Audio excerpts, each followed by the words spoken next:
Donald Trump has been on his post-convicted felon tour. It has always been, as a matter of policy or really just interest, don't follow the deliberations of court cases, regardless of what they have been over the years. I mean, regardless.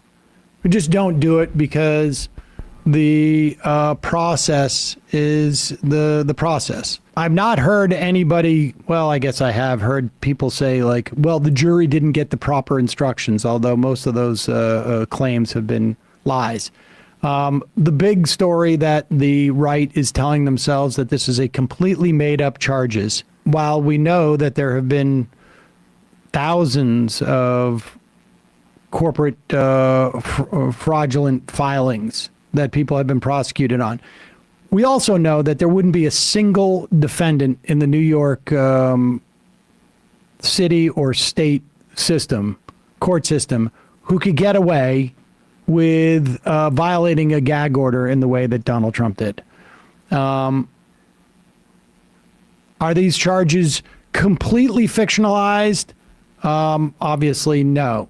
Are they, has it been pushed by Joe Biden to get Alvin Bragg to do this? No.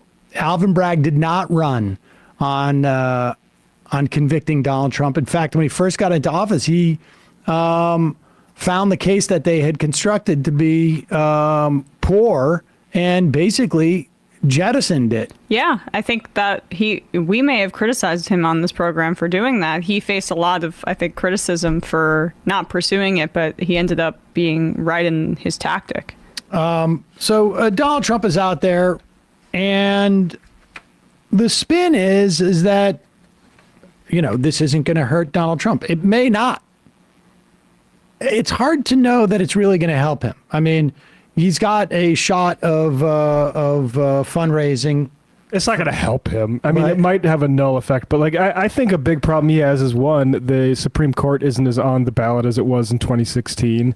And a lot of those people that voted for him because of the Supreme Court are also the type of people who might be less interested in voting for somebody who after Jan 6 or after a felony. Like, I think it hits him where it hurts. Yeah, I think so. You know, we just saw a poll that said 1 in 10 Republican voters are less likely to vote for Trump because of this conviction. Now, just to be clear, in 2020, Donald Trump got 96% of Republican voters.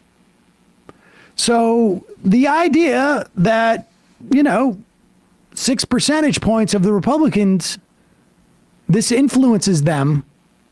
And maybe we don't even know, like maybe there was a certain percentage who are already like, well, I wasn't going to vote for him anyways. So it's not a question of less likely. It's hard to know.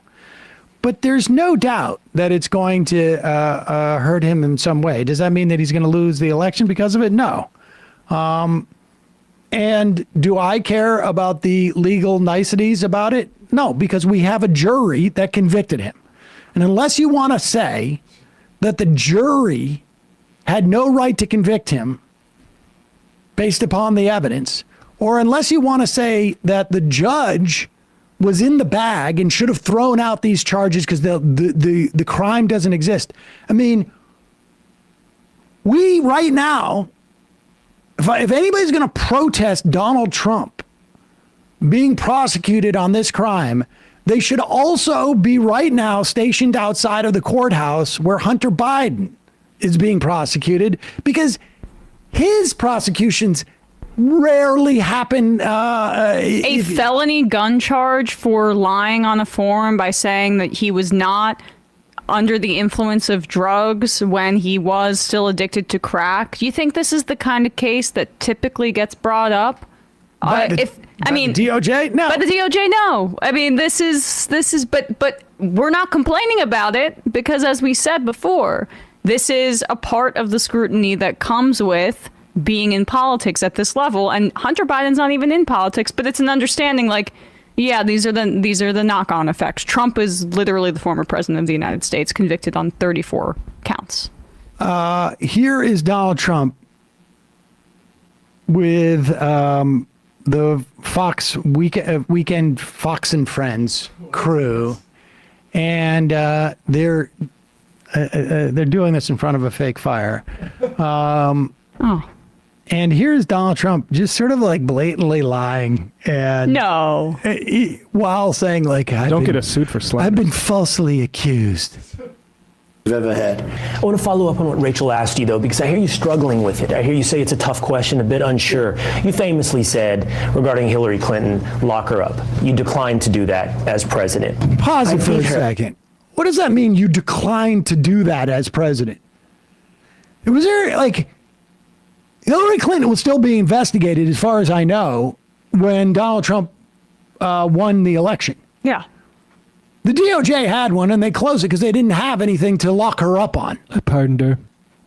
Remember, the big thing that they were going to lock her up on was the use of private email.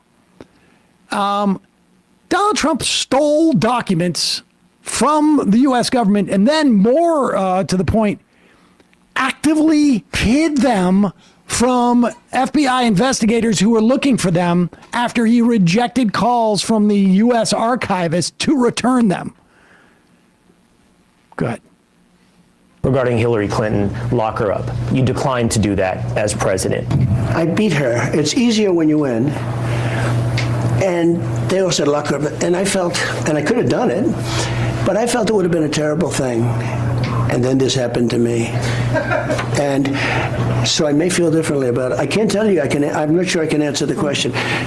Hillary Clinton, I didn't say lock her up, but the people would all say lock her up, lock her up. Okay, then we won. And I said pretty openly, I say, all right, come on, just relax, let's go. We got to make our country great. Yeah. And it would have been, think of it, you lock up the wife of a president of the United They States. want to lock you up over $130,000 of an accounting thing, and she actually... And a perfectly stated accounting thing. But, people also best say, can we accounting bring the country together? All And the right. answer Do we need more onto this? I love all the cuts that they have to do for that.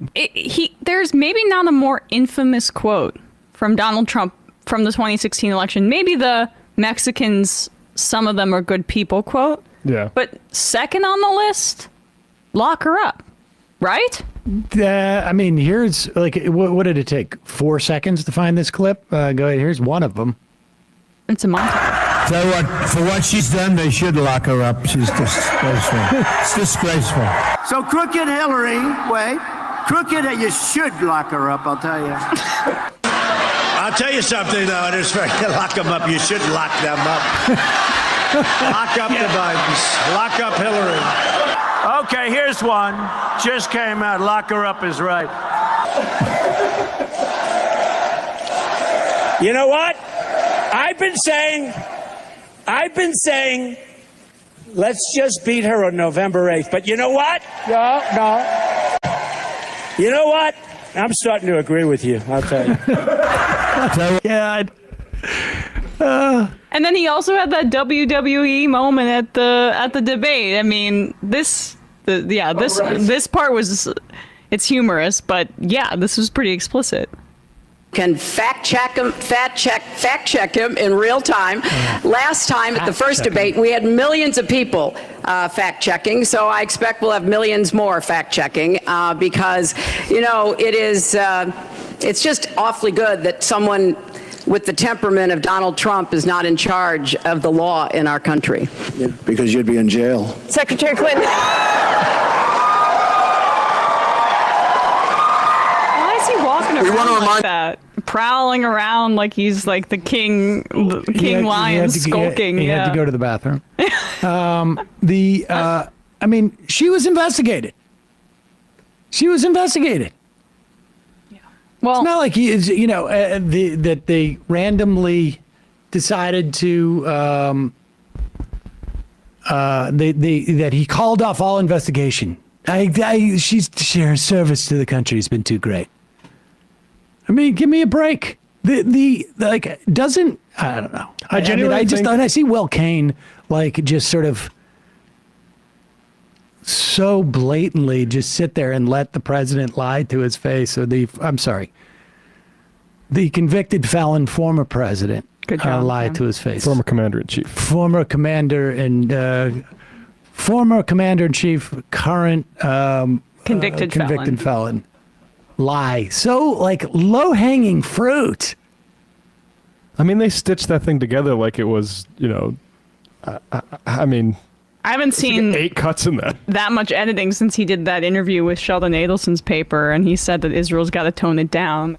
Hey, folks, don't forget to hit the subscribe button and check out our daily show. We do it every day at 12 p.m. Eastern for about 2.5 hours. We even take phone calls. You should check that out.